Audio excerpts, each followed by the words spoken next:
ஜெய் சத்குரு. கோவிந்தபுரம் சத்குரு ஞானானந்த பாதுகா மண்டபத்தில் ஜனங்களுடைய நன்மைக்காக தொடர்ந்த பிரார்த்தனைகளும் சமூக சேவை நடவடிக்கைகளாக அன்னதானம் முதலான நல்ல காரியங்களும் நடக்கிறது. இதுக்கு கைங்கரியம் பண்ணி எங்களுடைய கரங்களை வலுப்படுத்தணும்னு நினைக்கிறவா உங்களால் முடிஞ்ச காணிக்கைகளை எங்களுடைய ட்ரஸ்ட்டுகளுக்கு அனுப்பிச்சு அந்த விவரத்தை எங்களுடைய ஆஃபீஸ் நம்பரில் தெரியப்படுத்தினா உங்களுக்கு ரசீதும் பிரசாதம் அனுப்பப்படும். எல்லாருடைய ஒத்துழைப்பையும் நான் வேண்டி கேட்டுக்கிறேன். சதாசிவ சமாரம்பாம் சங்கராச்சாரிய மத்தியமாம் அஸ்மதாச்சாரிய பர்யந்தாம் வந்தே குரு பரம்பராம். மந்தஸ்மிதம் காம்போஜம் மகனீய குணார்ணவம் மதுராபாஷிணம் சாந்தம் சர்வபூததயாபரம் பக்தவாத்சல்ய ஜலதிம் பரமானந்த விக்கிரகம் ஞானானந்தம் பிரபன்னோஸ்மி நிர்மல ஞான சுத்தயே.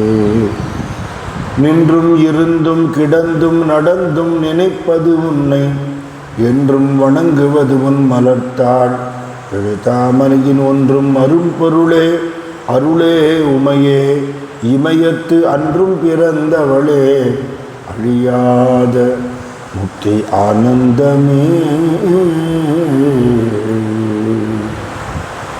आज पराशक्ति जगन माता की जय, भारत माता की जय.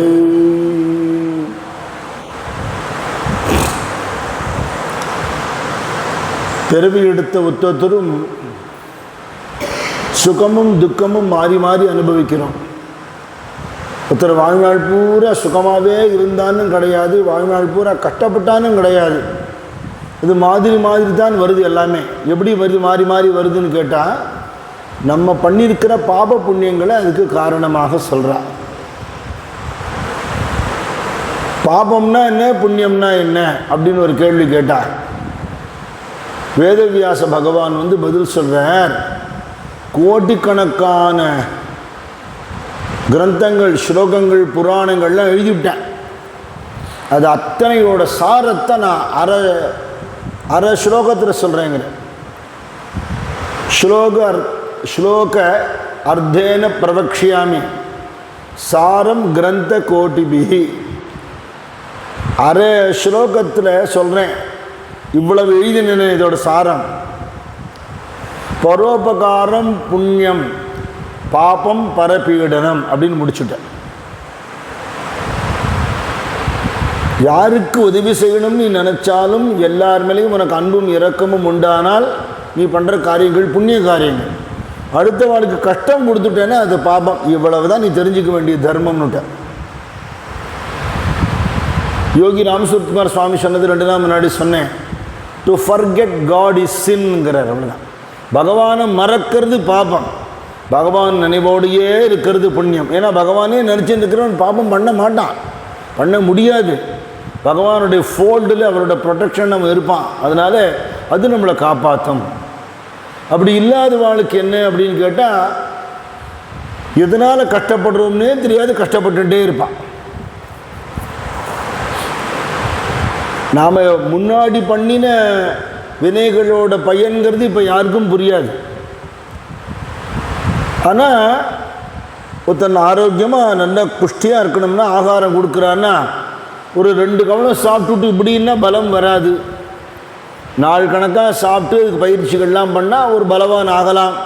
தூக்க முடியாத வீட்டெல்லாம் தூக்குறவாளெல்லாம் நம்ம பார்க்குறோம். அதுக்கு எவ்வளவு ஆகாரம், எவ்வளவு அபியாசம், முயற்சி, பயிற்சியெல்லாம் வேண்டியிருக்கு. எந்த ஒரு விஷயமா இருந்தாலும் அப்படி காலக்கிரமத்தில் பண்ணினதோட பலன் தான் இப்போ அனுபவிக்கிறோம். இல்லையா? யோகி ராமசுரத்குமார் சுவாமி சொல்வார், நீ தான் விதை போட்ட, நீ தான் அந்த செடியை உண்டாக்கினேங்கிறதுக்காக நாளைக்கு பூ வேணும் பழம் வேணும்னு கேட்டால் வராதும்பார். It will take its own time சொல்லுவார். இல்லையா? அது மாதிரி கர்மாக்கள் ஒன்றுத்துக்கும் அதுக்கான பலன் சேர்றதுக்கு ரொம்ப நாளாகும். சில செடிகள்லாம் சீக்கிரமாக பூத்துரும், சீக்கிரமாக காய்க்கிற பழுக்கிறதெல்லாம் உண்டு. தென்னை மரமெல்லாம் வச்சா, தென்னங்கன்று வச்சா எவ்வளோ நாள் ஆகும், அது தேங்காய் வர்றதுக்கு எத்தனை வருஷம் ஆகும். அது மாதிரி ஒரு கணக்கு இருக்குது கர்மாவுக்கு. அந்த கணக்கு கடவுளுக்கு தான் தெரியும். அது நமக்கு வேண்டாம், மண்டை குடைச்சிகள் வேண்டாம். நம்ம என்ன அனுபவிக்கணுமோ அதை அனுபவிச்சுக்கணும். பண்ணுற தர்ம காரியங்களை பண்ணிகிட்டே இருக்கணும், யாருக்கும் கெடுதல் பண்ணக்கூடாது. அப்படி இருந்துடுத்துனா வாழ்க்கையை சிரமத்தை தெரியாமல் தாண்டி போயிடலாம். இதுதான் மார்க்கமே தவிர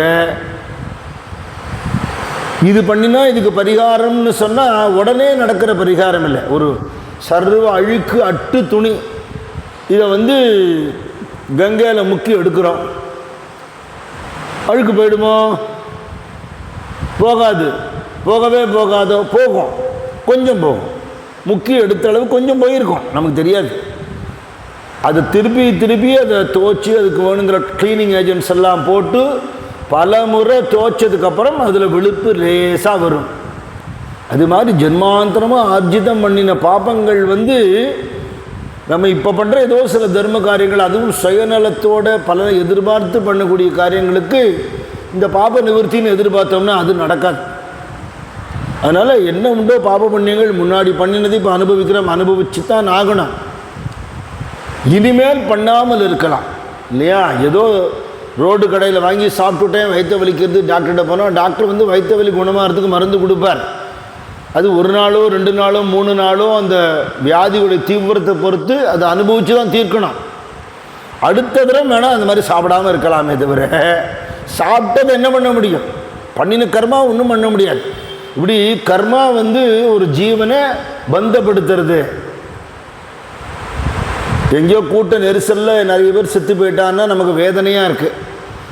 அதில் யாராவது நமக்கு தெரிஞ்சவாளோ சொந்தக்காரர்களோ இருந்தால் துக்கம் பல மடங்காகும். இதே எங்கேயோ அயல் நாட்டில் நடந்தது அப்படின்னுட்டா அப்படியா அப்படின்னு நியூஸ் கேட்டுட்டு போயிடுவோம். இந்த அளவு தாக்கம் இருக்காது.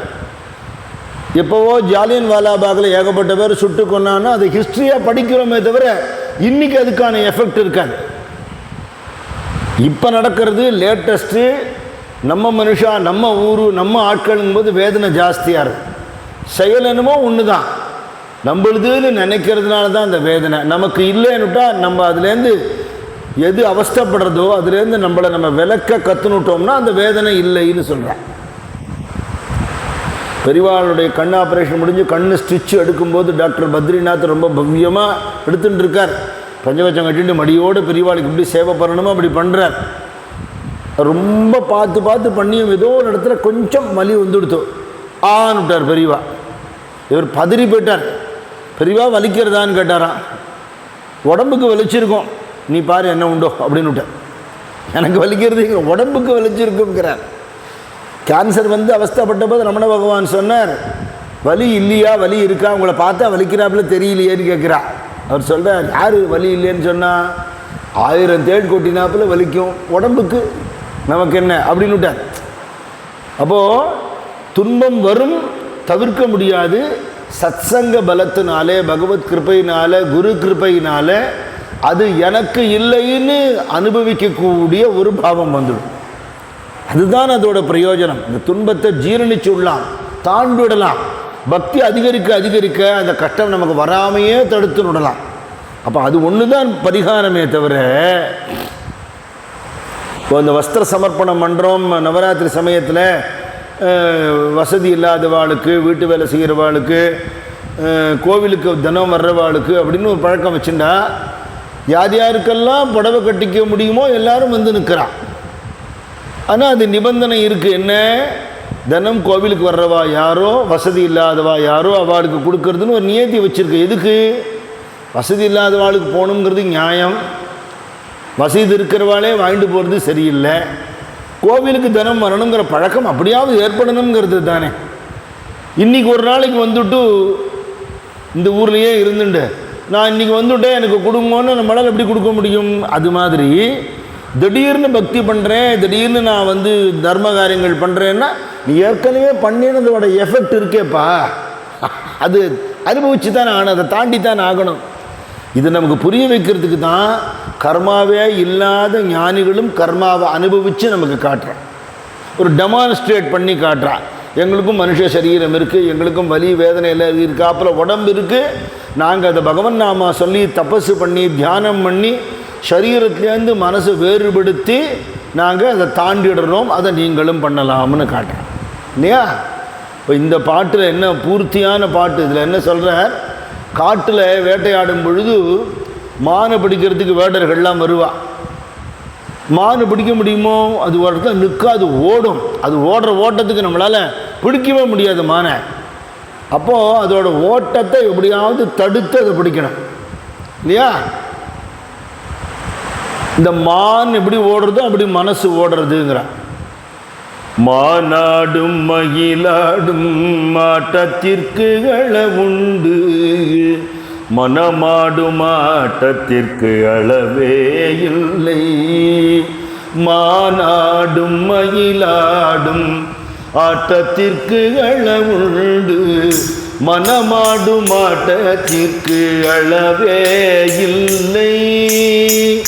அளவில்லா ஆட்டத்தால் அகிலத்தில் அலைகின்றேன், அளவில்லா ஆட்டத்தால் அகிலத்தில் அலைகின்றேன்.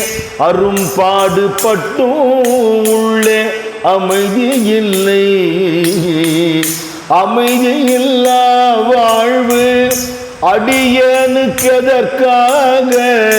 அழித்து விடு எந்த ஆணவத்தை,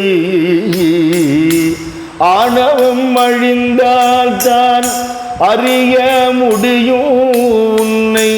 அண்டி வந்தேன் ஞானானந்த வள்ளலே, நான் ஒழிந்து நீயாக வேண்டுமையா. நாதாந்த துய்யனே வேதாந்த மெய்யனே, நான் ஒழிந்து நீயாக வேண்டுமையா. மானாடும் மகிழாடும் ஆட்டத்திற்கு அளவுண்டு. மானை விட ஓட்டமும் ஆட்டமும் அதிகம் மனசுக்கு. இது எப்படி அடக்கிறது இல்லையா? இந்த மான் எப்படி பிடிப்பான்? இந்த வேடர்கள் அங்கங்கே வலை வச்சிருவா. அது வலை வச்சிருக்கிற பக்கமாக அது போகணுமே, அதுக்காக என்ன பண்ணுவான்? மற்ற இடத்துல எல்லாம் நெருப்பு மூட்டுவா. நெருப்பை பார்த்து பயப்படும். அதுக்கப்புறம் இவ பறை அடிச்சுண்டு அதை விரட்டுவான். இந்த பறை அடிக்கிற அந்த சப்தத்துக்கும் நெருப்புக்கும் பயந்து ஓடி போய் வலையில் போய் மாட்டிக்கும். அதை சொல்றார். இந்த மாதிரி சந்தர்ப்பங்கள் சூழ்நிலைகள் என்ன விரட்டுறது, இதில் என்னோட கர்ம வினைங்கிற அந்த வலையில் போய் நான் மாட்டின்னு விடுறேன். இப்படி தான் மாட்டிட்டு நான் நாசமாக போய் பாழா போகணுமா? என்னை நீ காப்பாற்றக்கூடாதா? வலையொத்த வினை கலையொத்த மனம் மருள பறையாரொலி ஓத்தவிதான் நிலையற்றெளியே முடிய தகுமோ நிகழம் துகளாக வரம் தருவாய். அலைவற்ற செய்வற்ற அனுபூதி பெறும் அடியார் முடிவாய் வைடூரியமே மலையத்துவச்சன் மகளே வருவாய்.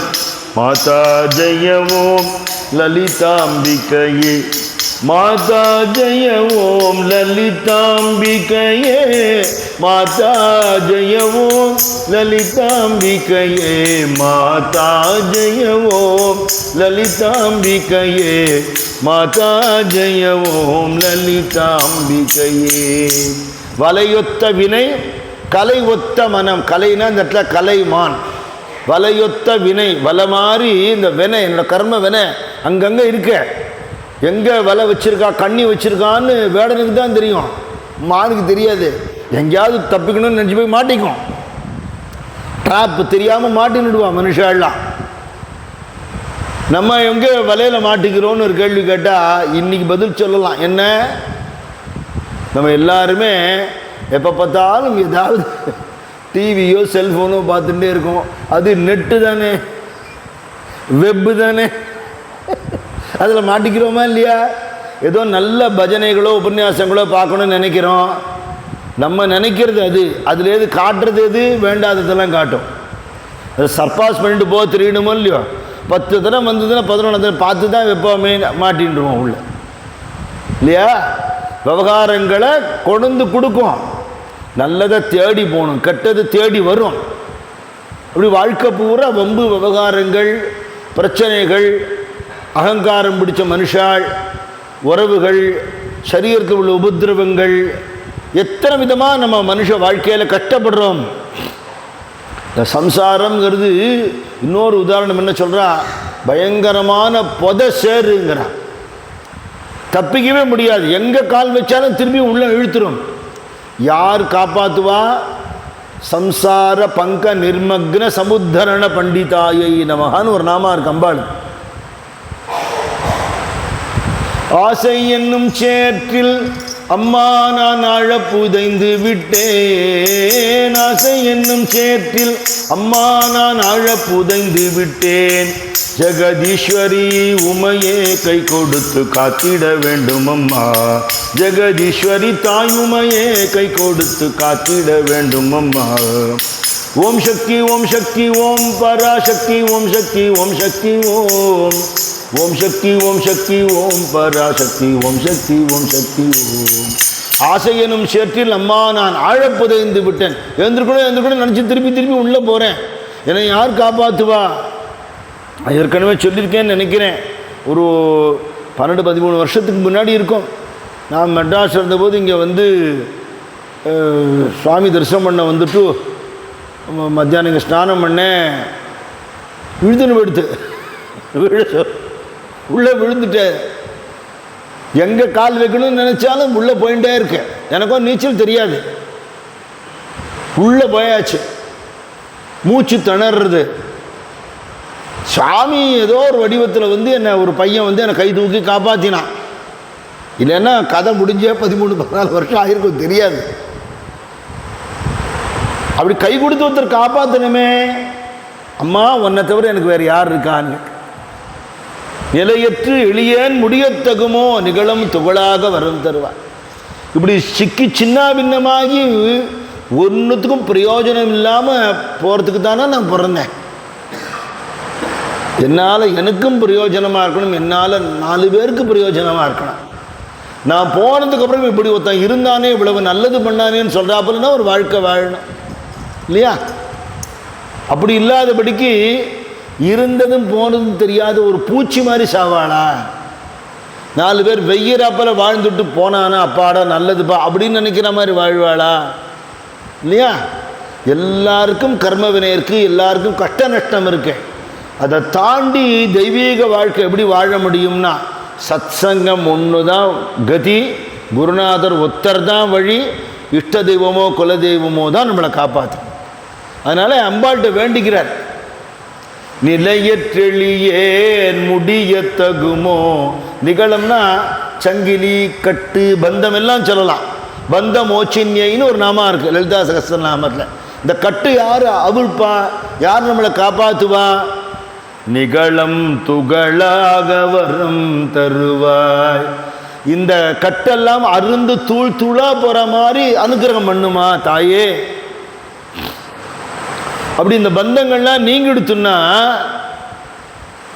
எனக்கு நேரக்கூடிய கஷ்டங்களை நானே ஒரு சாட்சியாக இருந்து பார்க்கக்கூடிய நிலைமை வந்துடுத்துன்னா, எந்த சிரமத்தையும் தாங்கக்கூடிய ஒரு ஷாக் அப்சர்வர் இருக்காப்புல எனக்கு அந்த ஒரு திடம் வந்துருமானால் நான் எப்படி இருப்பேன்? எந்த விதத்திலையும் ஒரு சஞ்சலம் இல்லாதபடிக்கு ஆனந்தமான நிலையில் அப்படியே அம்மா உன்னையே நினச்சிண்டு உன் சரணாரவிந்தத்தையே நினச்சிண்டு உள்ளுக்குள்ளே உன்னுடைய சொரூப ஆனந்தத்தை உணர்ந்து கொண்டு இந்த அழிகிற உடம்பு நான் இல்லை, உள்ளுக்குள்ளே இருக்கிற சைத்தன்யமான நீயே எனக்கு அனுகிரகம் பண்ணி நான் நீன்னு என்னை ஆக்கிவிட்டேன் அம்மா அப்படின்னு உணர்ந்து அம்மா மடியில் இருக்கிற குழந்தை மாதிரி இருக்கிற நிலையில் அப்படியே இந்த ஜீவன் முக்திங்கிறது ஏற்படும் பொழுது சகசிராரத்தில் சக்தியும் சிவனும் சேர்ந்து அங்கே ஒரு ஜொலிப்பு உண்டாகும், வைடூரியம். இந்த துக்கம் தாண்டிடுத்துன்னா அலைவற்ற அசைவற்று அனுபூதி பெறும் அடியார் முடிவாழ் வைடூரியமே. இந்த அனுபூதிங்கிறது அனுபவம். இப்போ நம்ம பேசுகிறதுலாம் என்ன புஸ்தகத்தில் இருக்குது, படிச்சிருக்கோம் சொல்கிறோம், அது நிஜம்னு நம்புகிறோம் பேசுகிறோம். அனுபவம் ஆயிடுத்தா இல்லை, அனுபவம் ஆயிடுத்தா இல்லையான்னு எப்படி தெரிஞ்சுக்கலாம்? அனுபவமால பேச முடியாது. யார் அதான் கண்டவர் விண்டிலர் விண்டவர் கண்டிலர்னு ஏன் சொல்கிறா? இந்த அனுபவம் வந்துடுத்துன்னா அதை விளக்க முடியாது. அனுபவத்துக்கு வழி என்னவோ அதை தெரிஞ்சுட்டா நம்ம பேசலாம். இதுதான் மார்க்கம். இப்படி போனால் ஒரு நாள் நான் அப்படி ஆயிடுவேங்கிற எய்ம் இருக்கலாம், அது தப்பு கிடையாது. அனுபவம் நடந்துடுத்துன்னா பேச்சு கடந்து செயல் கடந்து அப்படியே பகவானோட மக்கனமாற நிலை இல்லையா? அது உலகத்தில் இருக்கிற பொழுதே நம்ம சுவாமி சொல்வார், சமாதின்னா என்ன தெரியுமா? சம ஆதி சமாதிமன். ஆதி பரம்பொருளோட சமமாக இருக்கக்கூடிய நிலை அந்த ஜீவனுக்கு ஏற்பட்டு போயிடும். அது சமாதிங்கிற நிலை. இந்த சமாதிங்கிற நிலையில் எண்ணங்களே கிடையாது. எண்ணங்கள் இல்லைன்னா தான் ஆனந்தம்னு சொல்கிறான். முதல்ல கெட்ட எண்ணத்துலேருந்து விடுபடணும், நல்லதையே நினைக்கணும். அப்புறம் நல்லதும் இல்லாமல் கெட்டதும் இல்லாமல் எண்ணமற்ற நிலைக்கு போகணும்னு சொல்கிறான். அப்படி ஒரு நிலை இருக்கோன்னு கேட்டால் மகான்கள் சொல்கிறா, தினம் தினம் தூங்குறியப்பா, அதுதான் ஒரு நாள் நீ அனுபவிக்கிறியே. மனசு ஏதோ ஒரு நல்ல விஷயத்தை நினச்சின்னு சந்தோஷமாக இருக்குது. அன்றைக்கி நடந்த ஏதோ ஒரு பஜனை சத்சங்கத்தை நினச்சி அப்படி படுத்துன்னு பிறண்டுட்டே இருக்க, தூக்கம் வராது. பாடிகிட்டே இருப்பேன், தூக்கம் வராது. அன்றைக்கி நடந்த ஏதோ ஒரு கட்டத்தை துக்கத்தை நினச்சி வேதனைப்பட்டு இருக்க, தூக்கம் வராது. அப்புறம் தூக்கம் வர்ற நேரத்தில் அசதியில் கனவெல்லாம் வரும், அது தூக்கத்தில் சேர்த்திக்க இல்லை, என்ன ரெஸ்ட் கிடைக்காது. அதுக்கப்புறம் டீப் ஸ்லீப் வரும்போது சந்தோஷமும் இல்லை துக்கமும் இல்லை, அப்போ ஆனந்தமாக இருக்கு இல்லையா? இது பிரஜையோடு அனுபவிக்கிற பாக்கியம் குரு கிருபையால் அம்பாள் கிருபையால் கிடைக்குங்கிற. அது கிடைச்சிடுத்தோம் அப்படின்னா, அப்படி கிடைச்ச மகான்களை தான் நம்ம வழிபடுறோம். அப்படி ஒரு நிலைமை உண்டுன்னு காட்டியிருக்கான். எல்லாத்தையும் ஒதுக்கிட்டு காட்டில் போய் அடைஞ்சவாளும் உண்டு, குடும்ப வாழ்க்கையில் இருந்தே அடைஞ்சவாளும் உண்டு. சாரதா தேவி மாதிரி காய்கறி நெருக்கிண்டு துணி துவச்சுண்டு அந்த நிலையில் இருந்து அடுத்த வாளுக்கு அந்த நிலையை கொடுத்த வாளும் உண்டு. எதையும் கடந்து போகணுங்கிறதுல எண்ணங்கள் சுவாமிகிட்ட இருக்கணுமே தவிர உங்கள் வேலையை கூட உங்கள் கடமைகளை பண்ணிட்டுருங்கோ, குடும்பத்தை ஒதுக்கினாதான் சத்சங்கம்னு சொல்லலை அப்படின்னு இருந்து காட்டினவா இருக்காளே. அப்போ அவள் எப்படி இருப்பான்னா, சாரதா தேவி ஒரு தினமும் பரமஹம்சர் எதிர்த்து ரூமில் இருப்பார், இவன் இந்த ரூமில் இருப்பாள் தட்சிணேஸ்வரத்தில். பரமஹம்சர் எப்போ பார்த்தாலும் அந்த ஆனந்த சமாதி நிலையிலேயே இருப்பார். அதுலேருந்து கொஞ்சம் அப்படி இறங்கி வந்தார்னா உடனே சுவாமியை பற்றி பாடுவார், பேசுவார், குதிப்பார், ஆடுவார், திரும்பியும் பாவ சமாதிக்கு போயிடுவார். எல்லோரும் ஆச்சரியமாக பார்ப்பா. ஒரு கிராமத்துக்கு பரமஹம்சர் போன போது அந்த ஊரில் பேசினாலாம், ஒரு நாளைக்கு 7 தரம் செத்து 7 தரம் பழைக்கிறோம் வந்திருக்கான் அப்படி. ஏன்னா அவர் அந்த சமாதி நிலையில் இருக்கும்போது ஹார்ட் பீட் இருக்காது, சுவாசம் இருக்காது, பல்ஸ் இருக்காது. கண்ணை திறந்துன்னு சில சமயம் சமாதியில் இருப்பார், கண் முழிய தொட்டால் ட்விங்கிள் ஆகாது. இல்லை டெஸ்ட் பண்ணியிருக்கான், கடவுள் நம்பிக்கை இல்லாத டாக்டர்ஸ் எல்லாம் டெஸ்ட் பண்ணியிருக்கான் அவரை. அப்படி இருக்க முடியுமான்னு அப்படி ஒரு நிலை உண்டுன்னு அவெல்லாம் ஒரு 150 வருஷத்துக்குள்ளே இருந்தவா அவளை பண்ணி காட்டியிருக்கான். அப்படி ஒரு நிலை இருக்குது நிஜமாவே, நமக்கு தெரியல. ரமண மகர்ஷி 16 வயசு பையனாக தானே திருச்சூழிலேருந்து வந்தார் திருவண்ணாமலைக்கு. பாதாள லிங்கத்தோட அந்த குகையில் போய் தபஸ் பண்ணின போது யாரும் தன்னை தொந்தரவு பண்ணக்கூடாதுன்னு அங்கே தபஸில் இருந்தார். அங்கே மனுஷால் இல்லையே தவிர பாம்பு தேடு பூரான்லேருந்து எல்லா விஷ ஜந்துக்களும் இருந்தது. அதில் தான் உட்காண்டிருந்தார் அவர். அதுக்கு தெரியுமா இவர் ஒரு மகான்னு? கடித்து துவம்சம் பண்ணிடுத்தவர். அவர் அங்கே இருக்காருங்கிறது சேஷாத்ரி சுவாமிகள் மூலமாக தெரிஞ்சுட்டு அவர் எடுத்துன்னு வரணும்னு பக்தான் உள்ளே போகிறா. எப்படி இந்த இடத்துக்குள்ளே இந்த குழந்தை உட்காண்டிருக்குன்னு அப்படியே பிரஜை இல்லாமல் நிஷ்டையில் இருக்கார். பூச்சிகள்லாம் கடித்து கடித்து கடித்து பின்னாடி எல்லாம் ரத்தம் வந்து ரத்தம் சீழாகி அப்படியே தரையோட தரையை ஒட்டின்னு இருக்கு உடம்பு. எப்படி ஒரு நிலைமை நினச்சி பாருங்க இல்லையா? 1950 தானே அவர் திருமேனியை விட்டுருக்கார். அப்படி ஒரு நிலை இருக்க. மனசு வந்து எண்ணங்களை கடந்து போகும்போது சரீரத்தோடைய அவஸ்தைகளை தாண்டிடும்னு இவெல்லாம் காட்டியிருக்கான்.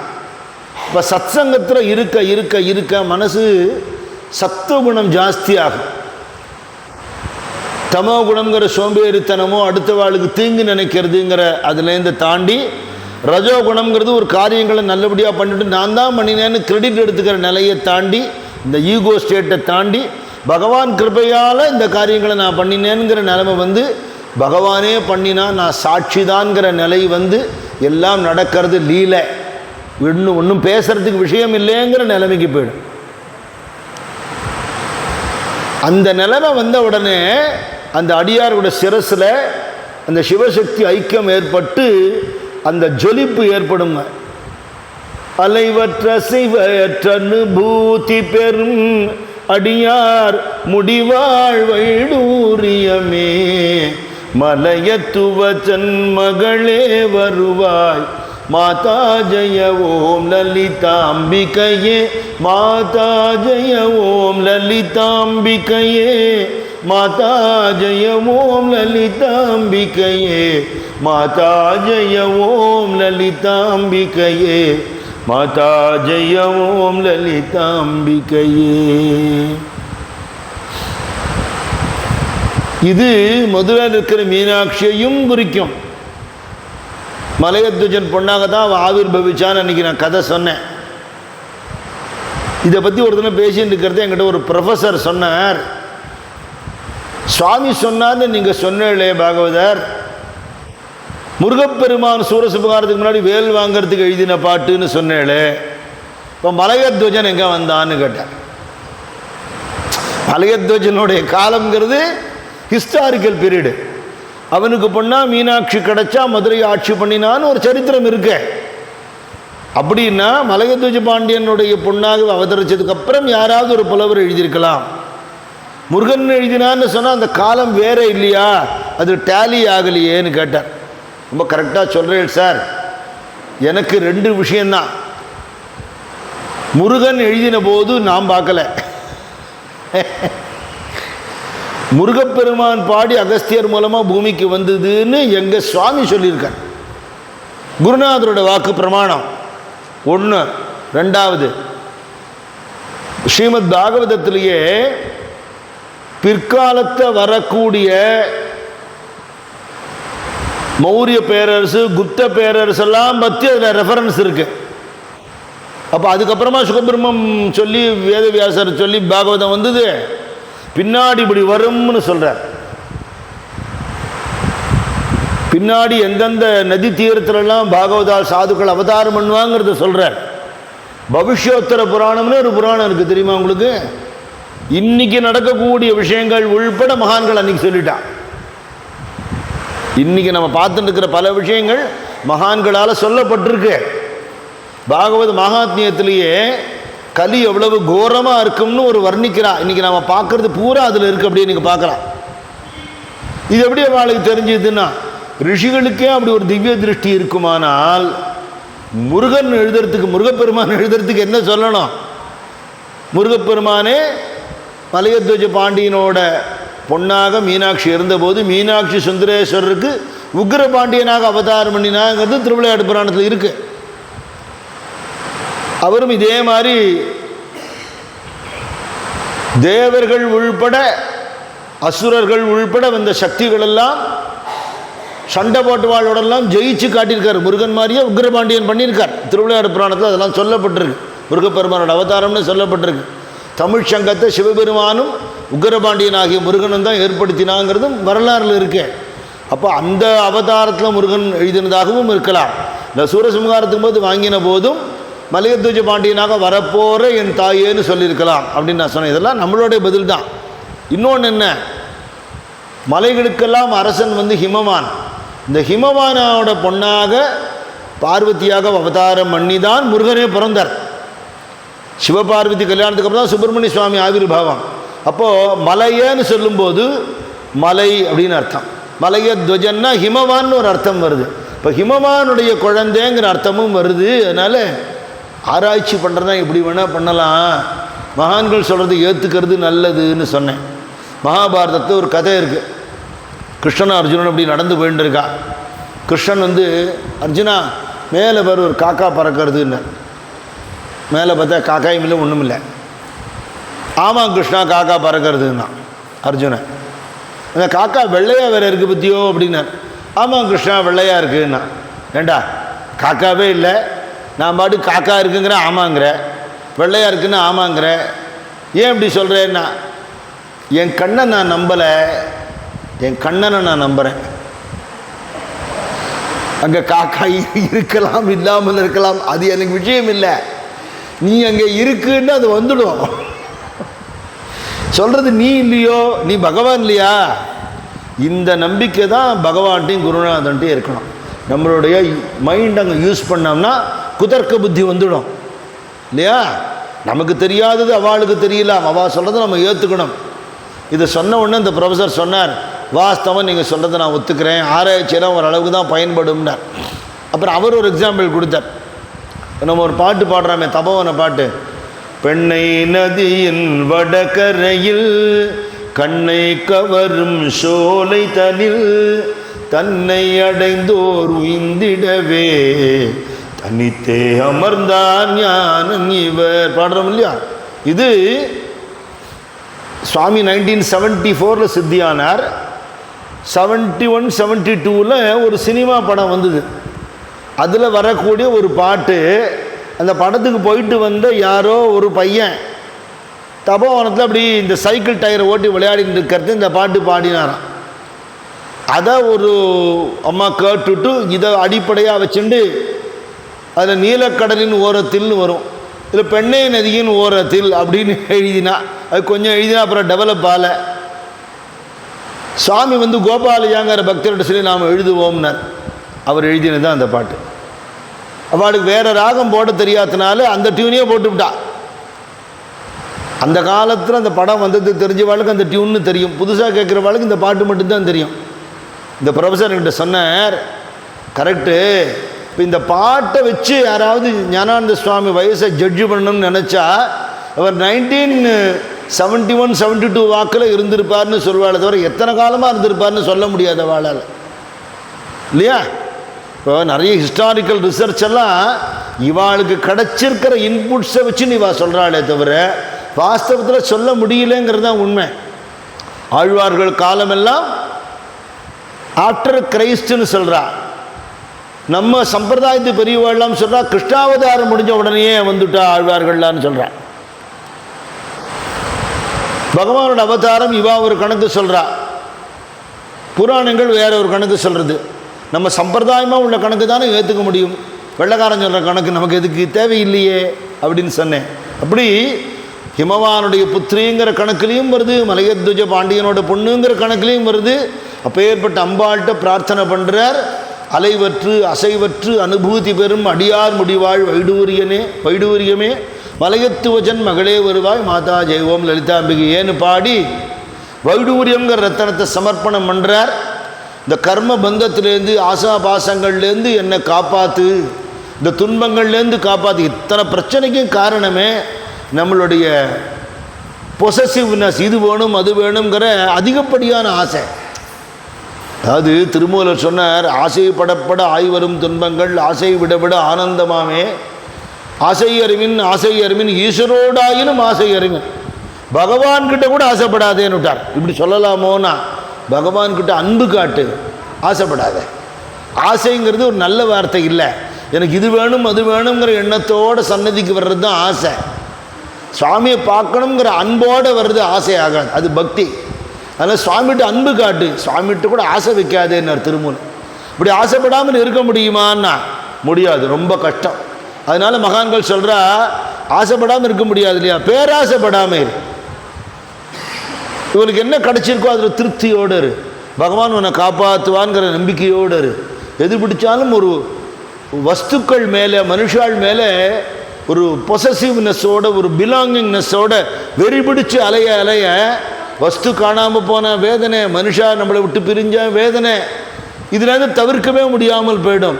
இப்போ யார்கிட்ட அன்பு வச்சா அவள் நம்மளை விட்டு பிரியவே மாட்டாளோ, அந்த அன்பு கொலையாதோ, அந்த அன்பு நாசமே ஆகாதோ, அந்த சுவாமிகிட்ட தானே அன்பு வைக்கணும் இல்லையா? அது மாறி போகிறதுனால தான் இத்தனை அவஸ்தை. வலையொத்த வினை கலையொத்த மனம்ங்கிற ஏற்படுறதுக்கு காரணம் என்ன? துளசிதாசர் தன்னுடைய மனைவி மேலே ரொம்ப பற்று. இது தப்புன்னு சொல்ல முடியாது. ஒரு ஆம்பளையானுக்கு பொண்டாட்டி மேலே அன்பு இருக்கலாம், தப்பு கிடையாது. ஆனால் அவளை பார்க்காமல் ஒரு நாள் ஒரு க்ஷணம் இருக்க முடியாதுங்கிற அளவுக்கு அப்படி ஒரு பாசம் அவள்கிட்ட. ஒரு சந்தர்ப்பம் வந்தது, அவள் தாயாரோ யாரோ காலமாயிட்டா, அவள் பிறந்த அதுக்கு போயிட்டா. போய்த்தான் ஆணுமா நமுத்து பிடிங்கிற போனே வந்தேன்னு வந்துருங்கிற, அது எப்படி வர முடியும்? காரியமெல்லாம் முடிச்சு தானே வர முடியும். அப்போ போனால் ஒரு நாள் 2 நாள் இவருக்கு இருப்பு கொள்ளலை, அவளை பார்க்காம இருக்க முடியல. பெரிய பண்டிதர், எக்கச்சக்க விஷயங்கள் தெரிஞ்சவர், அவ்வளோ ஸ்லோகமெல்லாம் எழுதக்கூடியவர், ராமாயணமெல்லாம் பின்னாடி தான் எழுதினார், மகா பண்டிதர், பிரவச்சனம் பண்ணுவார். அப்படிப்பட்டவருக்கு அவளை பார்க்காம இருக்க முடியலங்கிற ஒரு பொண்டாட்டிட்ட பாசம்தான் பலகீனங்கிற அளவுக்கு போயிடுது. இந்த க்ஷணம் அவளை பார்க்காம இருக்க மாட்டேன்னு வீட்டை விட்டு கிளம்பிட்டார். மழையா கொட்டி தள்ளுறது, தெருவில் நடக்க முடியல, வெள்ளம் கரபுரண்டு ஓடுறது, பரிசல்காரன் இல்லை, நதியை கடந்து அண்ணன்ட்ட போய் அவள் ஊருக்கு ரொம்ப தூரம் நடந்து போனோம். அந்த ஓடுற நதியில் வெள்ளத்தில் விழுந்து விட்டார். அடிச்சுண்டு போயிடும், செத்து போயிடுவோங்கிற பயம் கூட இல்லை, அவளை பார்க்கணுங்கிற எண்ணம். ஒரு ஸ்டேஜில் மூச்சு திணற ஆரம்பிச்சுடுத்து, நீஞ்ச முடியல, ஏதாவது சப்போர்ட் கிடைக்குமான்னு பார்க்கறத ஏதோ ஒரு கட்டை கிடச்சிது. இருட்டு, கண்ணு தெரியல, மின்னல் வெளிச்சம்தான் இருக்கே தவிர ஒன்றுமே இல்லை. கரை ஏறிட்டு என்னமோ அந்த கட்டை வித்தியாசமாக இருக்கேன்னு பார்க்குறார். மின்னல் வெட்டுறது பார்த்தா ஒரு பிரேதம், ஒரு பணம் யாரோ நதியில் இழுத்து விட்டுருக்கான். அந்த பக்கம்லாம் கங்கையில் இழுத்து விட்டுருவா இல்லையா, அது மாதிரி ஏதோ ஒரு உடம்பு ஐயா பிடிச்சின்னு வந்தோம் சே நினச்சிட்டார். சரி பரவாயில்ல, நதியில் தானே குளிச்சிருக்கோம் அப்படின்ட்டு ஓடுறார். வஸ்திரமெல்லாம் நனைஞ்சு போயிடுத்து. வழியில் 2-3 இடத்து கீழே விழுந்து அடிபட்டு ஷ்ராப்பு, கை காலெலாம். ஒரு வழியாக வீட்டுக்கு வந்துவிட்டார். வந்து இங்கேருந்து குரல் கொடுக்குறார், பொண்டாட்டி பேரை மம்தான்னு குரல் கொடுக்குறார். இந்த மழையில் காதில் விடலை. அந்த காலம் இல்லையா, காலிங் பெல்லு செல்ஃபோன்லாம் இல்லாத காலம். எப்படி போகிறது? மாடியில் இருக்காவா அது தெரியும், பெரிய வீடு, பக்கத்தில் ஒரு மரம் இருக்குது. அந்த மரத்தில் ஏறி குதிச்சு விடலாம்னு பார்க்குறார். 10 தடவை ஏறி கீழே விழுந்தார். நல்ல அடி. ஏதாவது ஒரு சப்போர்ட் கிடைக்குமான்னு பார்க்குறார். ஏதோ ஒரு கயிறு தொங்குறது, அந்த கயிறை பிடிச்சுன்னு மேலே ஏறிவிட்டார், உள்ளே குதிச்சுட்டார். மின்னல் வெளிச்சத்தில் பார்த்தா அது பாம்பு, மலைப்பாம்பு. நல்ல வேளை அது இவரை ஒன்றும் பண்ணலை. உள்ளே போய் குரல் கொடுத்த உடனே அவன் இங்கேருந்து ஓடி வந்தா. எப்படி வந்தாள் இந்த மழையில்? ஒரு தீபம் ஏற்றி வந்து பார்த்தா கை காலெலாம் ஸ்ராட்சிருக்கு, உடம்பெல்லாம் அடி. என்ன ஆச்சுன்னு கேட்குறேன். இல்லை உன்னை பார்க்காம இருக்க முடியலன்னா. இது அன்புன்னு நினச்சி சந்தோஷப்படுவாள் அவர் பொண்டாட்டி. இப்படி இருக்கேளேன்னுட்டா. இப்படி இருக்கேளே, இவ்வளோ பெரிய பண்டிதர், இவ்வளவு ராமாயண பிரவச்சனம் பண்ணுறவர், இவ்வளவு தெரிஞ்சவர், நான் எங்கே போயிட்டு போகிறேன்? எங்கள் அம்மாவோட கர்மா முடிஞ்சால் நான் வந்துட போகிறேன். இப்படி இருப்பாளா எங்கேயாவது? அசிங்கம் இல்லையா? அது கிடக்கட்டும், நீ விடு, உன்னை பார்க்கணும். எப்படி வந்தேன் தெரியுமா? நதியில் குதித்தேன், வெள்ளம், பரிசல்காரன் இல்லை, ஏதோ கட்டை கிடச்சிதுன்னு பார்த்தா அது போனோம். இங்கே மலைப்பாம்பு பிடிச்சின்னு மேலே ஏறி இருக்கேன்னு. இத்தனை ஆபத்தோடு வருவாளா? அப்படி இந்த மாம்ச பிண்டத்தில் என்ன இருக்குதுன்னு கேட்டா. எங்கள் அம்மா என்னை விட அழகாக இருப்பாளாம் சின்ன வயசில். இப்போ வயசான போது கண்ணமெல்லாம் ஒட்டி போய் கண் உள்ளே போய் எலும்பு கூடாகி தான் போனான். நானும் அப்படி தான் ஆவேன், நீங்களும் அப்படி தான் ஆவேன். அழகை ரசிக்க வேண்டான்னு சொல்லலை, நாசம் இல்லாத ஒரு அழகு இருக்குது, அந்த அழகை ரசிங்க. அது ராமனோட அழகுன்னு சொல்ல. அன்னைக்கும் இன்னைக்கும் என்னைக்கும் ராமனோட அழகு அழகு, சீதையோட அழகு அழகு. அதில் மனசை செலுத்தினா உங்களை இந்த அளவுக்கு புத்தி கட்டு போய் காரியம் பண்ண விடாது. அன்பு இருக்க வேண்டியதுதான், பாசம் இருக்க வேண்டியது. அந்த பாசம் எவ்வளவு மோசமான நிலையில் உங்களை கொண்டு விட்டுருக்குங்கிறத யோசனை பண்ணி பாருங்க. உங்களுக்கே வெக்கமாக இல்லையா நீங்கள் பண்ணினதுன்னு கேட்டால். அப்படியே தகச்சு போய் நின்றுட்டு இருந்தார். இப்போ சொன்னதோட நியாயம் புரிஞ்சுது. இத்தனை ராமாயண ஸ்லோகம் சொல்லி, இத்தனை பிரவச்சனம் பண்ணி, இத்தனை பாட்டு பாடியிருக்கேன், இப்படி ஆயிட்டேனேண்ணா அப்படின்னு நினச்சிண்டு, அம்மா எனக்கு நீ புத்தி கொடுத்துட்டே, நீலேருந்து நீ எனக்கு குருன்னு அவளை நமஸ்காரம் பண்ணிட்டார். கிளம்பி போயிட்டார். அப்புறம் தான் துளசிதாசரா ஆகி அவரே ராமாயணம் எழுதினார், ராமச்சரித்தமானஸ் எழுதினார். அப்போது லௌகீக வாழ்க்கையில் ஈடுபாடு இருந்தால் தப்பு இல்லை. அளவுக்கு அதிகமாகி நம்ம புத்தி மழுங்குற அளவுக்கு போயிடுத்துன்னா யார் நம்மளை காப்பாற்றுவா? அம்பாள் தான் காப்பாற்றணும் இல்லையா? அதனால் நீ என்னை கை கொடுத்து காப்பாற்று அப்படின்னு பிரார்த்தனை பண்ணக்கூடிய ஒரு பாடலாக அப்படி ஒரு நிலைமை வந்துடுத்துன்னா அலைவற்று அசைவற்று அனுபூதி பெறும் அடியார் முடிவாள் வேடுவரியமேன் அந்த ஒரு ஸ்திதிக்கு நான் வந்துடுவேன்னு பிரார்த்தனை பண்ணுறார். 9 ரத்தினங்களும் பூர்த்தி ஆயிடுது. இது பலஸ்ருதி பாடுறார். நவரத்ன மாலை அம்பாளுக்கு சமர்ப்பிச்சாச்சு. எவர் எத்தினமும் இசைவாய் லலிதா நவரத்தின மாலை நவின்றிடுவார். அவர் அத்புத சக்தி எல்லாம் அடைவார். சிவரத்தினமாய் திகழ்வார் அவர். எவர் தினமும் இசைவாய் லலிதா நவரத்தின மாலை நவின்றிடுவார். அவர் அத்புத சக்தி எல்லாம் அடைவார். சிவரத்தினமாய் திகழ்வார் அவர். மாதா ஜெய ஓம் லலிதாம்பிகையே. மாதா ஜெய ஓம் லலிதாம்பிகையே. மாதா ஜெய ஓம் லலிதாம்பிகையே. மாதா ஜெய ஓம் லலிதாம்பிகையே. இந்த லலிதா நவர்த்தன மாலையே ஒரு நாளும் எவர் எத்தினமும் இசைவாயின்னு ஒரு வார்த்தை போட்டிருக்கார். இதை சுவாமி அடிக்கடி சொல்லுவார். இசையோடு பாடுவதை விட இசைவோடு பாடுவது சிறப்பு அப்படின்னார். மியூசிக்கலாக பாடுறதை விட டெடிக்கேட்டடாக பாடம் இல்லையா? அது மியூசிக்கும் இருக்கலாம், அது தோஷம் இல்லை. மியூசிக்கு முக்கியத்துவம் கொடுத்து நிறைய பிற்காலாம் போட்டு ஆலாபனை பண்ணி பதங்கள்லாம் பிரித்து கிரிச்சு கச்சா மிச்சான்னு பாடி அப்ளாஸுக்காக அது பகவான் ஏற்றுக்க மாட்டான். புரந்தரதாசர் சொல்கிறார், கேளனு ஹரி தாடனு தாள மேளகளிದ್ದು பிரேம இல்லத கான கேளனுங்க. பிரேம இருந்தால் கேட்பான். அப்படி மனசு இசைந்து உருகி ஒரு பதத்தையும் உள் வாங்கிண்டு அம்பாளுக்கு பிரார்த்தனையாக. முருகன் எழுதினாரா, அகஸ்தியர் கொடுத்தாரா, ஞானானந்த சுவாமி சொன்னாரா, யாரோ சொன்னால் நாமளும் பாடுறோம்னு வாய்ப்பாடு ஒப்பிக்கிற மாதிரி இல்லாமல் இன்றைக்கி அம்பாள் எதிர்க்க நாம் பாடுற ஒரு பாட்டாகவே அதை சமர்ப்பணம் பண்ணால் அதுக்கு பலன் தனி. அது பலன் சொல்கிறார் அவர். எவர் எத்தினமும் இசைவா லலிதா நவரத்தின மாலை நவின்றிடுவார். அவர் அற்புத சக்தியெல்லாம் அடைவார். அற்புத சக்தியெல்லாம் அடைவார்னு சொன்ன என்ன அர்த்தம்? காற்றுல பறப்பார், நெருப்பில் இறங்குவார், கடலில் நடப்பார், இப்படிலாம் இல்லை. இது அதை வரவழைப்பார் அப்படி இல்லை. மனசு அடங்கினால் அதுதான் சித்தி, அதுதான் பெரிய சக்தி. எப்பேற்பட்ட நிலை வந்தாலும், மலை குலைந்தாலும் நிலை குலையாத நிலை, அந்த நிலை வந்துடுத்துரும். அதுதான் அற்புத சக்தி. எனக்கு எது நடந்தாலும் அதனால் நான் டிஸ்டர்ப் ஆகாமல் இருந்துட்டேன்னா அந்த நிலைக்கு கீதையில் கிருஷ்ணன் ஸ்தித பிரஜன்னு சொல்கிறார். ரொம்ப சந்தோஷம் வந்தால் குதிக்க மாட்டான், ரொம்ப கஷ்டம் வந்தால் புலம்ப மாட்டாங்கிறார். அந்த நிலை தான், அதான் அற்புத சக்தி.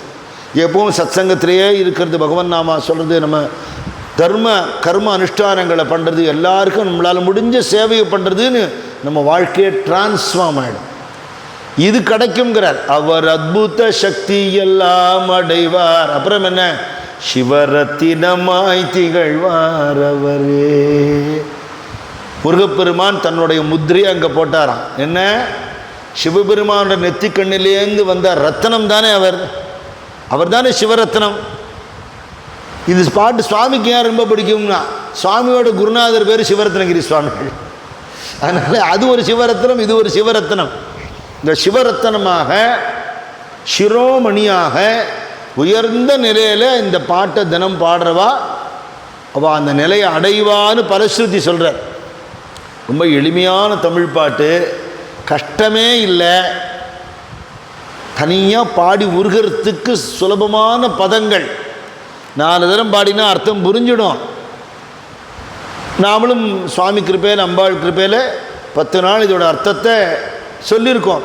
இதை உள் வாங்கிட்டு அந்த பாட்டு பாடும் பொழுது அவசியமாக இதுக்கான பலன் கிடைச்சே தீரும்.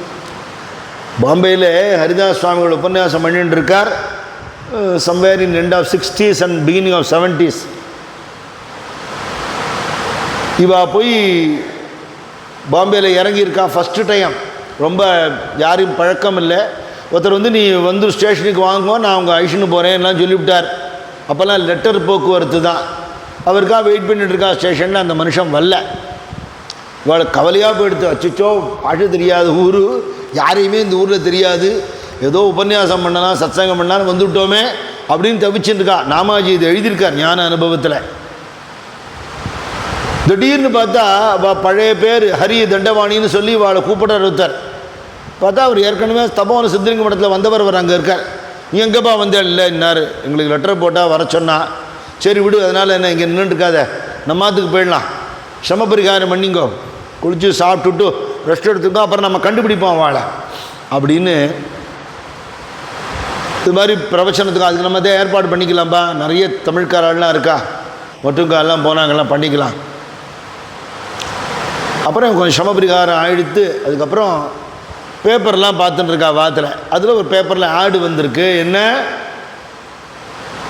அவள் பையன் யார் வந்து இவளை கூட்டின்னு போனோம், அவள் பிள்ளை காணாமல் போயிருக்கான், அவனை தேடி விளம்பரம் கொடுத்துருக்கான். ஸோ இப்படி ஒரு நிலைமை நடந்திருக்கும்போது அவரால் நமக்கு இன்ஃபார்ம் பண்ண முடியல, அவரால் ஸ்டேஷனுக்கு வர முடியல, என்ன பிரச்சனையோ பாவம் அப்படின்னு அந்த இடத்துக்கு இவா போனான். அவர் பிள்ளையை தேடிட்டு எங்கெங்கேயோ போயிருக்கார், போலீஸ் கம்ப்ளைண்ட் கொடுத்துருக்கார், மாமி அழுதுன்னு இருக்கா ஆற்றுல. அப்போ இவா 2 பேர் சொல்லியிருக்கா, சுவாமி எங்களுக்கு சொல்லுவார், லலிதா நவரத்தனமால தனம் பாராயணம் பண்ணால் எப்பேற்பட்ட கஷ்டமும் தீரும்னு சொல்லுவார். நீங்கள் சந்நிதியில் விளக்கேற்றி வச்சு காத்தால மத்தியானம் சாயந்தரம் 3 வேளைக்கு 3 தரம் இந்த லலிதா நவரத்தனமால பாராயணம் பண்ணுங்கோ, உங்களுக்கு குழந்தை கிடச்சிடுவான்னு சொன்னார். சொல்லிட்டு இவா வந்துட்டா. இவாளும் பிரார்த்தனை பண்ணிட்டு இருக்கா. எங்கேயோ போய் தேடி விட்டு மாமா சாயந்தரம் வந்தார். இது மாதிரி இவா 2 பேர் வந்திருந்தா, ஆமாம் நான் ஸ்டேஷனுக்கு போய் ரிசீவ் பண்ணிக்கிறேன்னு சொன்னேன், என்னால் போக முடியல, இந்த மாதிரி ஆகிடுத்த, நம்ம எப்படி போய் குழந்தைய தேடுறதை விட்டுட்டு எப்படி போய் பார்க்கறது, இல்லை இது மாதிரி அவள் சொன்னால் நான் பண்ணிவிட்டேன், நீங்களும் பண்ணுங்கோன்னா. அவரும் சேர்ந்துட்டார். பாராயணம் பூர்த்தியாச்சு. அப்பான்னு குரல் கேட்கறது, குழந்தை வந்துட்டான். எங்கடா போனேன்னா, எக்ஸாமினேஷன் ஏதோ ஃபெயில் ஆகிட்டான் போல இருக்கு. ஆற்றுக்கு வந்தால் அப்பா அடிப்பான்னு பயந்துட்டு எங்கேயாவது போயிடலான்னு சொன்னது, எங்கே போகணுன்னு தெரியல, கையில் காசு இல்லை, ஏதோ ஒரு ட்ரெயினில் ஏறிவிட்டான், ஏதோ ஒரு ஸ்டேஷனில் இறங்கி விட்டான், திருப்பி வர்றதுக்கு தெரியல, பசி. அவன் சொல்லியிருக்கான், இப்போ நீங்கள் இன்றைக்கி வச்சு பூஜை பண்ணுறே, இந்த தாத்தா வந்து ரயில்வே ஸ்டேஷனுக்கு வந்தால் இப்படியெல்லாம் பண்ணக்கூடாதுன்னு சொல்லி ஆற்றுக்கு போ, அப்பா அம்மா கோச்சிக்க மாட்டான்னு சொல்லி எனக்கு ஆகாரமெல்லாம் வாங்கி கொடுத்து டிக்கெட் வாங்கி கொடுத்து என்னை ஏற்றி விட்டான்னு சொல்லியிருக்கேன். ஞான அனுபவத்தில் இந்த இன்சிடெண்ட் இருக்கு. லலிதா நவரத்தனமால அவ்வளவு வெரி எஃபெக்டிவான ஒரு ஸ்தோத்திரம். ஆனால் ரொம்ப சிம்பிள். லலிதா சகஸ்ரநாமம் 1000 நாமா, அபிராமி அந்தாதி 100 பாட்டு, இது 10 பலஸ்ருதியோடு சேர்த்து, அவ்வளவுதான். ரொம்ப எளிமை.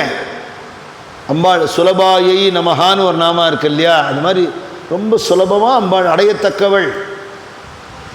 அந்த அம்பாளுடைய பரிபூர்ண கிருபையை முருகப்பெருமான் பெற்றுக்கொண்டு வேல் வாங்கினாருங்கிறது சரித்திரம். இந்த பாட்டு அகஸ்தியருடைய பாடல்களாக சுவடியில் இருந்ததை நம்ம சுவாமி தான் இதை வெளிப்படுத்தினாருங்கிறதுனால எல்லா இடத்தையும் சுவாமியோட நாமாவை சொல்லிட்டு தான் இதை சொல்கிறதுங்கிறது ஒரு பழக்கமாகவே இன்றைக்கும் இருக்குது. இப்போ ஏற்பட்ட மகிமையான ஒரு ஸ்தோத்திரத்தை 10 நாள் சொல்லக்கூடிய ஒரு பாக்கியத்தை சுவாமி நமக்கு கொடுத்தார். சுவாமி நவராத்திரியை பற்றி சொல்லும்போது சொல்கிறார், 9 நாளும் பண்டாசுரனோட சைன்யத்தோடு யுத்தம் பண்ணி அம்பாள் ஜெயிச்சு 10ஆவது நாள் விஜயதசமின்னு நம்ம கொண்டாடுறோம். அதோட தாத்பரியம் என்னன்னா, சரீரத்தில் நவத்வாரங்கள் இருக்குது, 9 ஓட்டை இருக்குது நம்ம உடம்பில். அந்த 9 ஓட்டையிலையும் ஒன்றுத்துக்கும் ஒரு செயல் இருக்கு. கண்ணுக்கு ஒரு செயல், காதுக்கு ஒரு செயல், மூக்குக்கு ஒரு செயல், வாக்குக்கு ஒரு செயல்னு ஒரு உறுப்புக்கும் ஒரு செயல் இருக்கு. இந்த அத்தனை பார்க்கும் சக்தியாக, கேட்கும் சக்தியாக, முகரும் சக்தியாக, பேசும் சக்தியாக, உண்ணும் சக்தியாக, ஜனனோத்பத்திங்கிற சக்தியாக, விசர்ஜன சக்தியாக, இவ்வளவு அந்த அம்பாள் தான் இருக்கா. இந்த 9 துவாரங்களும் ஒழுங்காக வேலை செய்யணும்னா அதுக்கு ஆதாரமான சக்தியோட அனுகிரகம் வேணும். இதை உணர்ந்து அந்த தெய்வத்தோட நன்றியோடு வாழ்ந்து 10ஆவது நாள் விஜயதசமிங்கிறது இதுதான் 10ஆவது துவாரம். சுவாமி சொல்கிறார், அலைவற்று அசைவற்று அனுபூதி பெறும் அடியார் முடிவாழ் வைடூரியமேன்னு சொல்கிறத சுவாமி சொல்கிறார். இதுதான் 10ஆவது துவாரம். அம்பாளோட கிருபை இருக்கிறவாளுக்கு இது வழியாக அந்த ஜீவன் வெளியில் போகும்போது கபால மோட்சமாகும்போது அதுதான் விஜயதசமின்னு சுவாமி சொல்கிறார். ஊர்துவரேதசாக மேலே போய் அவள் தெய்வத்தோடு கலந்துடுவான்னு சொல்ல. அது இந்த கிருபையினால் நம்ம சாதனையினால் கிடைக்கும்னு மகான்கள் சொல்லலை. நீ வெறும் இருக்கக்கூடாது, சாதனை பண்ணணும், இல்லைன்னா புத்தி கட்டு போயிடும், அதுக்காக நீ பண்ணுறியே தவிர சாதனையால் கிடைக்கல, கிருபையால் கிடைக்கல. அனுக்கிரகம் ஆஹா இந்த குழந்தை நம்மளை அடையிறதுக்கு பாடுபடுறான், அது எஃபர்ட் எவ்வளோ கம்மியாக இருந்தாலும் பரவாயில்ல, அதில் மிஸ்டேக்ஸ் இருந்தாலும் பரவாயில்ல, நம்ம பலன் கொடுத்து காப்பாற்றணும்னு தெய்வம் ஓடோடி வந்து விடுறதுங்கிறான். அப்படி பண்ணும் பொழுது அதுதான் அந்த விஜயம்னு சொல்லக்கூடிய ரியல் வெற்றி. ஜெயம் விஜயம்ங்கிற வெற்றி அது என்ன அப்படின்னா, இந்த லைஃப்லையே நம்ம அந்த டிவினிட்டியை ஃபீல் பண்ண முடிஞ்சுதுன்னா, ரியலைஸ் பண்ண முடிஞ்சு கொடுத்தோன்னா அதுதான் விஜயதசமி. நம்ம சுவாமி ஞான என்ப வழியில் சொல்கிறார். அப்படி அற்புதமான விஜயதசமி தினம் நாளைக்கு. இன்றைக்கி சரஸ்வதி பூஜை. இந்த 10 நாளும் சுவாமியோடைய கிருப்பையில் லலிதா நவர்த்தன மாலை அனுபவித்தோம். இதை எல்லாரும் தினசரி பாராயணம் பண்ணி குருநாதன் கிருப்பையை, அம்பாளோட கிருப்பையை, முருகப்பெருமான் கிருப்பையை எல்லாரும் அடையணும்னு சுவாமியை பிரார்த்தனை பண்ணி, இந்த தேசத்தில் இருக்கக்கூடிய பலவிதமான நெகட்டிவ் ஃபோர்ஸஸ், எதிர்மறை சக்திகள்லாம் இல்லாமல் அசுர சக்திகளை அம்பாள் ஜெயிச்சு எல்லாருக்கும் சத்துவகுணத்தை, பக்தியை, ஞான வைராக்கியத்தை கொடுக்கணும் அம்பாளை பிரார்த்தனை பண்ணிப்போம். லலிதா சஹஸ்ரநாமத்தில் மைத்திரியாதி வாசனா லப்யாயை நமஹான்னு ஒரு நாமம் இருக்குது. அம்பாளை அடைகிறதுக்கு நிறைய மார்க்கம் சொல்கிறா. அதில் ஒரு மார்க்கம் ஃப்ரெண்ட்லி ஆட்டிடியூடோடு எல்லாத்தையும் பழகினா அதனால் நீ அம்பாளை அடைஞ்சிருவேன்னு அர்த்தம் இந்த நாமாவுக்கு. மைத்திரியாதி வாசனா லப்யாயை நமஹா. இதான் மைத்திரியும் பஜத்தைன்னு பெரியவா இதுலேருந்து எடுத்த இந்த வார்த்தை. மைத்திரியும் பஜத்தை அகில ஹிருஜேத்ரீம்னு எல்லாட்டையும் எப்பவும் அன்பு மயமாக ரொம்ப ஃப்ரெண்ட்லியாக அப்படி பழகிவிட்டா. ஏன்னா ஒரு ஃப்ரெண்டாக இருந்தால் அவள் நமக்கு ஏதாவது ஆகாத காரியம் பண்ணால் கூட நமக்கு பெருசாக தெரியாது. கோவிச்சுண்டா சரி ஃப்ரெண்டு தானே அப்படின்னு மறுத்துன்னு போயிடுவான். ஒருத்தனை கண்டா பிடிக்கலன்னா அவன் பண்ணிது சின்ன தப்பு கூட நமக்கு பெருசாக தெரியும் இல்லையா. அந்த ஃப்ரெண்ட்லி ஆட்டிடியூடுங்கிறது நம்மளை சாஃப்டாக நாக்கம். அப்படி இருக்கிறவாளுக்கு அம்பாள் கிடைப்பாங்கிற மைத்திரியாதி வாசனா லப்யாயை நமஹான்னு ஒரு நாமா. அப்படி எல்லாத்தையும் மித்திர பாவத்தோடு பழகி நம்ம தேசத்தை உலகத்துக்கே குருங்கிறதுனால விஸ்வகுருன்னு சொல்கிறா. அதுக்கு நரேந்திர மோடிஜி சொல்லியிருக்கார், விஸ்வகுரு இல்லை விஸ்வமித்ரன்னு சொல்லியிருக்கார். உலகத்துக்கே நம்ம பார்க்குறோம். இப்போது நம்ம நியூஸ் எல்லாம் பார்த்தோம்னா நமக்கு சத்ருவாக இருக்கிற தேசத்துக்கு கூட ஒரு பிரச்சனைன்னு வந்தால் நம்ம ஃப்ரெண்ட்லியாக தான் வாழ்கிட்ட இருக்கோம். நமக்கு ப்ராப்ளம் வரும்போது டிஃபென்சிவாக இருக்கும், அஃபென்சிவாக நம்ம இல்லை. இதுதான் இந்த தேசத்தோட கலாச்சாரம். நம்ம சனாதன தர்மத்தோட கலாச்சாரம் பகைவனுக்கு அருள்வாய் நன்னெஞ்சேன்னு தான் சொல்லியிருக்கு. கெடுதல் பண்ணினவாளுக்கு கூட எதிர்க்க வேண்டிய தருணத்தில் எதிர்க்கணும். அவளுக்கு கெடுதல் உண்டாக்கிடக்கூடாது, அவளுக்கு நல்ல புத்தி வரணும். யோகி ராம்சுகுமார் சரித்திரத்தை பற்றி சொல்லும்போது ஒரு தடவை நான் சொல்லியிருந்தேன். திருவண்ணாமலையில் இருக்கிறத அவர் எப்போ பார்த்தாலும் ராமநாமா சொல்கிறாருங்கிறதுனாலையும் ஹிந்தி பேசுகிற மாநிலத்திலேருந்து வந்தாருங்கிறதுனாலையும் 70s அவரை நிறைய பேர் காரணம் இல்லாமல் அடித்து உதைச்சி தாக்கியிருக்கா. ஒரு மகான், ஒருத்தருக்கும் ஒரு ஹிம்சை பண்ணாத ஒரு சாதுவான மகான் அவரை அப்படி ஹிம்சை பண்ணியிருக்கா. பாத்திரக்கடை வாசலில் படுத்துட்டு இருப்பார். பிளாட்ஃபாரத்தில் கல் மண்ணெல்லாம் மேலே வீசுவா, பிளேடால் கிழிப்பா. பிட்சு எடுத்துன்னு சாப்பிட விடாமல் அதில் ஏதாவது குப்பையை கொண்டு போடுவா. வண்டி எடுத்துன்னு மோதிராப்பில் பண்ணுவா. இதோட ஹைலைட்டாக ஒரு 10 பேர் சுற்றி நின்று அவரை கையை பின்கை கட்டிட்டு அவரை அடிச்சிருக்கா. பேசாமல் ராமநாமா சொல்லி அந்த அடியை வாங்கிட்டு இருந்திருக்கேன். அந்த நேரத்தில் அவருக்கு சேவை பண்ணுற யாரோ ஒருத்தரத்தை பார்த்துட்டு அவர் கட்டை எடுத்துன்னு அடிக்க வந்தோடனே வாழை ஓடி போயிட்டான். இவர் சொன்னார், அவளை விரட்டின்னு போய் நம்ம அடிக்கப்படாது, அவளுடைய வழக்கத்தை அவள் பண்ணுறா, நம்ம வழக்கத்தை நம்ம பண்ணுவோம்னு சொன்னார். இந்த உபன்யாசத்தை கேட்டுட்டு ஒரு பக்தர் சொன்னார், அண்ணா ரத்தம் கொதிக்கிறது, ஒரு மகானை போய் இப்படி அடிச்சிருக்காளே, அவளுக்கெல்லாம் தண்டனை கிடைக்கும் இல்லையான்னு. கிடைக்காதுன்னு. என்ன இப்படி சொல்கிறேன், இவ்வளோ பெரிய பாபம் இல்லையா? பாபம் தான் யார் இல்லைங்கிறா. இவரே பகவான்கிட்ட வேண்டிப்பார் அவளுக்கு ஒன்றும் ஆப்படாதுன்னு. இதுதான் அவளோட ஆட்டிடியூடு. எனக்கு இப்படி பண்ணிவிட்டானே, இந்த பாவம் அவனை துரத்தும், ஐயோ பாவம் அவன் தப்பிச்சு போட்டும், பகவானே ராமா நான் அவனுக்காக நாமா சொல்கிறேன், அவனை காப்பாற்று. இதுதான் அவளோட கருணை. இந்த அன்பும் கருணையும் இருக்கிறதுனால்தான் அவளே மகான்களே நடமாடும் தெய்வமாக ஏன் இருக்கா. நம்மளால் நமக்கு ஒருத்தர் தப்பு பண்ணினா அவளை மன்னிக்க முடியலையே, பழி வாங்காமல் இருக்க முடியலையே, கிரட்ஜு நம்மளை விடமாட்டேங்கிறதே. சட்டுன்னு போகாதுன்னா கூட பழக பழக பழக இந்த மகான்களை பற்றி நினைக்கவோ பேசவோ அவள் கிருப்பையினால் அந்த மைத்ரி அப்படிங்கிற அந்த குணம் வந்துடுத்துன்னா அதனால் அம்பாள் கிடைப்பான்னு லலிதா சஹஸ்ரநாமம் சொல்கிறது. அதனால் அந்த ஒரு நல்ல உணர்வோடு நம்ம சுவாமி பிரார்த்தனை சொல்லி கொடுத்துருக்கார். எல்லோரும் நன்றாயிருக்க வேண்டும், இதற்கு ஈசன் கணேசன் அருளல் வேண்டும். எல்லோரும் ஒன்றாயிருக்க வேண்டும், இதற்கு ஈசன் கிரீசன் அருளல் வேண்டும். மந்தஸ்மித முகாம்போஜம் மகனீய குணார்ணவம் மதுரா பாஷிணம் சாந்தம் சர்வபூத தயாபரம் பக்தவாத்சல்ய ஜலதிம் பரமானந்த விக்கிரகம் ஞானானந்தம் பிரபன்னோஸ்மி நிர்மல ஞான சித்தயே ஓம் ஞானானந்தம் ஞானானந்தம் ஞானானந்தம். சத்குரு ஞானானந்தகிரி பகவான் கி ஜெய். ஆதி பராசக்தி ஜெகன்மாதா கி ஜெய்.